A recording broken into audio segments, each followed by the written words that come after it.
Hello and welcome to Dog Day Chess. In the previous episode we saw how to do an elementary checkmate with a rook, and in this episode we're going to see how to do it with two bishops.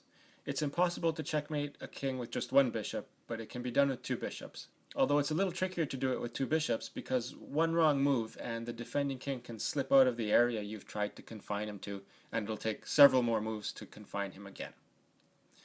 So I'm going to demonstrate how to do this simply by playing against the computer.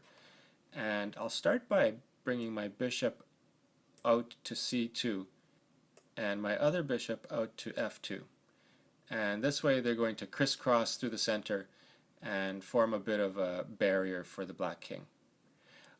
As with the rook elementary mate, you need to involve your king in the process. So I'm going to bring my king closer. I'll bring one bishop further up,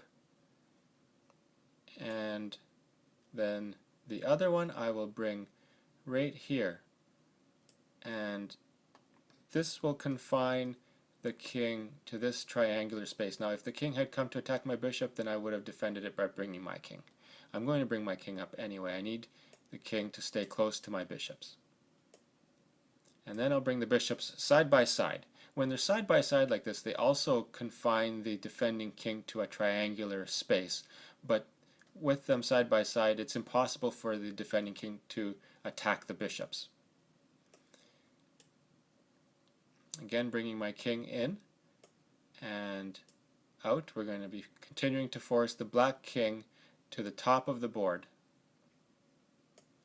Now I'll bring my king here to defend the e5 square so that I can bring my bishop to e5 safely. If the black king had come to attack it, it would be safe. And then repeating the pattern, bishops side by side. Bringing one bishop in front of the other. Again, in this position where they're one in front of the other, they are constraining the king to a triangular space, but the king can approach the leading bishop in this case, so you need to keep your king close by. And then once again, side by side. Here they are unapproachable.